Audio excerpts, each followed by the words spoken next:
all for being here, for listening to and sharing in our joyful memories. Thank you very much. And now we're going to hear from Joe, the best part. I'd like to introduce to you Professor Joseph Hughes.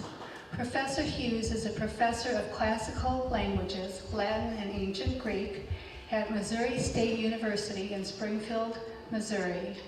Professor Hughes is the son of Ray and Lori Hughes from Winona. Mrs. Hughes, his mother, was a Bamonic prior to her marriage, thus making Joe a one-half Polish person, which of course is the best half. He comes to Winona as often as possible. It is his hope to retire here someday. Joe says his favorite place in Winona is the Polish Museum. Professor Hughes says that this presentation and all the other dealings he has had with the Polish Museum, including agreeing to escort us to Poland, is his way of paying back to the Polish Museum. Professor Hughes arranged the trip for us, accompanied us, and through his knowledge, contacts, persistence, dedication, and kindness to everyone, made it the trip of a lifetime. It was so much more than we could ever have expected or hoped for. I am honored to welcome Professor Joseph Hughes.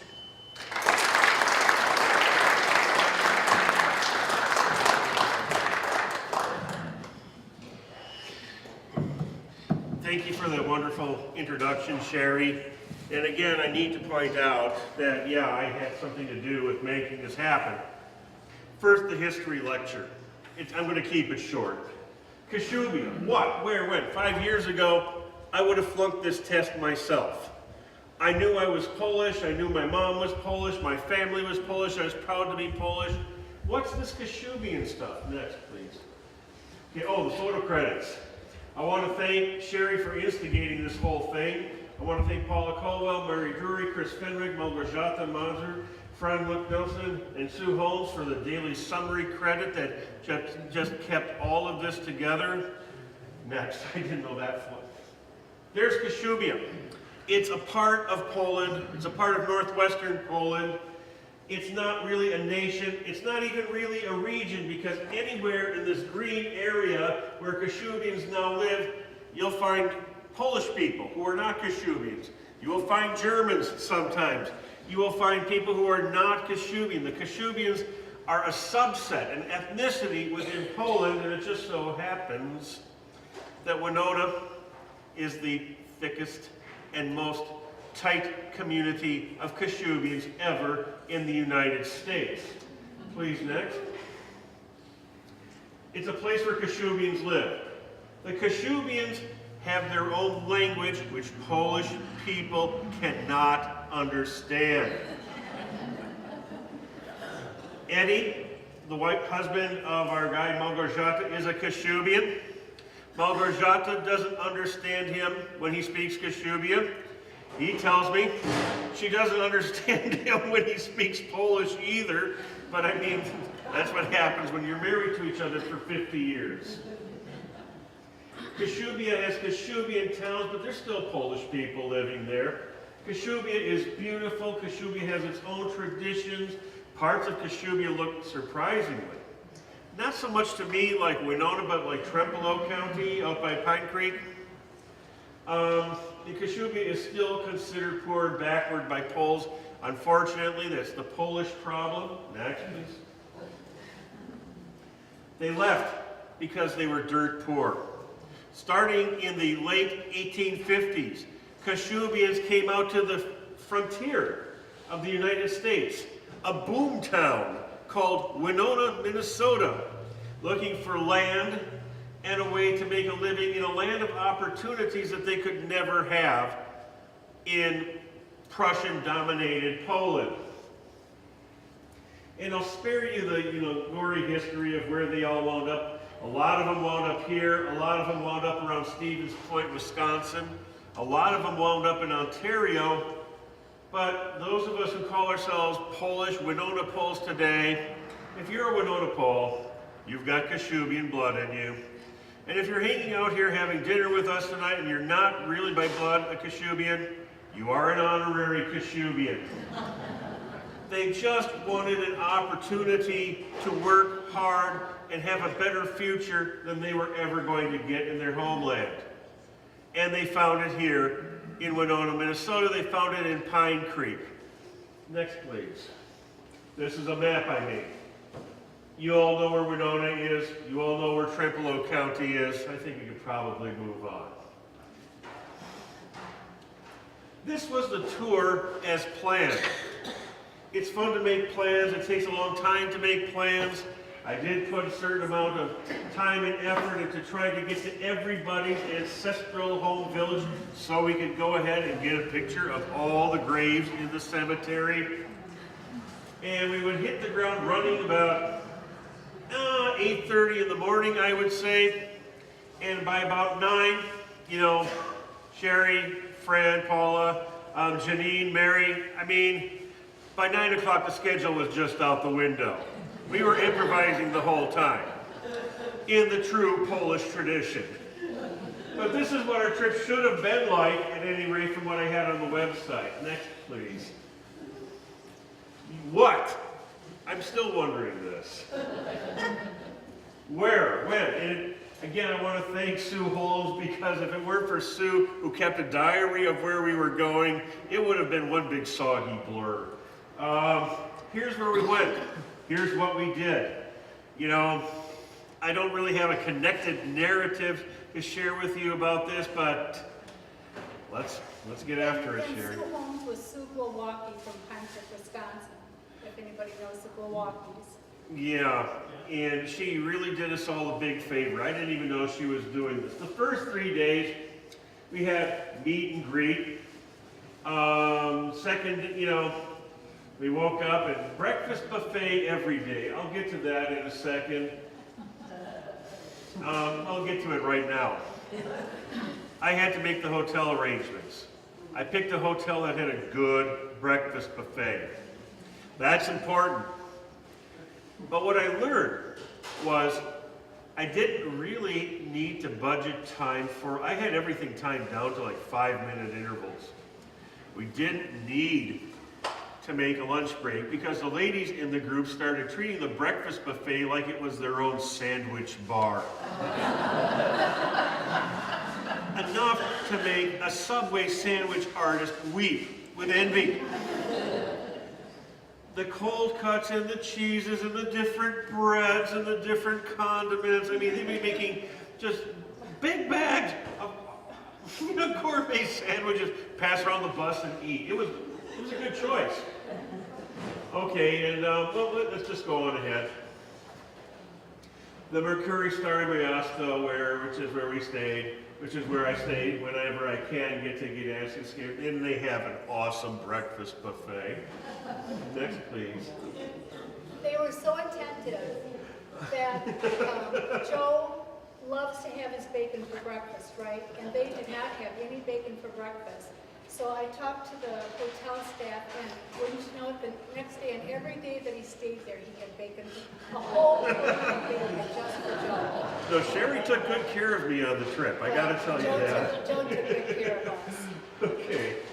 And this is the bar where we had our meet and greet dinner the first night there, and just getting to know everybody. It was just so much fun. It was close to the hotel and stuff like that. You would soon be overwhelmed by all of the other memories, but it was just such a nice dinner and such a good start to our trip. Next, please. Oliwa Cathedral is just north of Gdansk. It was built in the 1200s. This wasn't built in the 1200s. And it is, next please, primarily famous for this beautiful pipe organ. And I talked about it for a couple seconds. It looks as beautiful as it appears on the slide. The angels and knights and monsters all move as the music plays. And if you're not careful while they're playing the organ, you can hear your fillings rattling. It is that powerful and that emotional. Next, please. After that, maybe one of my very happiest moments of the entire trip was on Sopot Pier.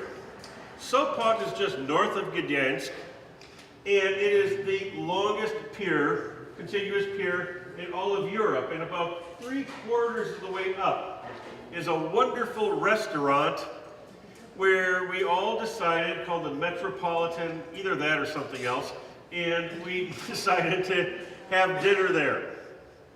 And it's a wonderful, late June evening in Sopot. We're out on the Baltic Sea on this pier. Hardly a cloud in the sky. Where are you, Fran? Okay, Captain Fran. One of our number, Fran Nelson, Fran Rook Nelson, is a sailboat captain on Lake Michigan. And it so happened I was sitting with Malgorzata and Chris from Toronto, Canada. And Fran points at this random cloud and says, "That cloud looks like trouble."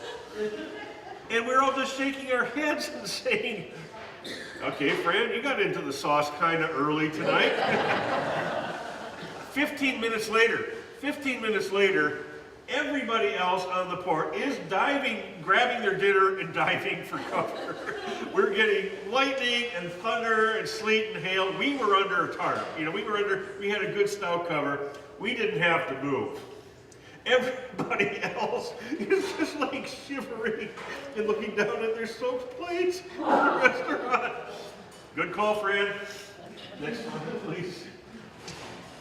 And Chris from Toronto, Canada sent us this beautiful picture of the rainbow over Sopot Pier. So next time some woman that you met 3 days ago tells you that little cloud is going to turn into a horrible thunderstorm that's going to ruin your entire dinner, you might listen to her. She could be right. Next, please. Since Sherry has already established that we can say the P word in this room tonight, thank you, Sherry. This has got to be, to me, and I'm 55 years old, I'm no spring chicken, the ultimate Polak joke of all time. We were invited by the Gmina, that means like county government of Szemud, to join them for a meeting and for a dinner and for a cultural presentation. And it was wonderful. We've got a couple slides to show you, but this is the part where we're getting ready to take the group picture. Everybody who was there, and I do mean everybody, we all line up just like you see us there and say, "We're ready for the picture." And there's nobody to take the picture. How many Polacks does it take to take a group picture? The answer is all of them. Somebody eventually did come up and grab a camera and get this picture, but they have a sense of humor just like we do. They were just wonderful. Next, please. And there is Eddie interpreting while I am receiving an award for something. I am a member of the Wdzydze Kashubsko-Pomorski, the Polish Kashubian, the Kashubian Pomeranian organization, and every time I show up they give me stuff. This is the way the Kashubians are. They want to give you something. They want to entertain you. They want to feed you. They want you to dance with them. And they want you to drink vodka.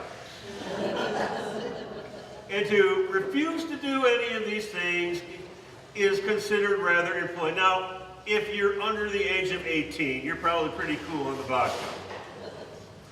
But they really, and I think we'd all agree, they go all out to make sure everyone who comes from the United States, comes from North America to visit them, leaves happy and knowing that they love us and they're happy to see us. Next, please.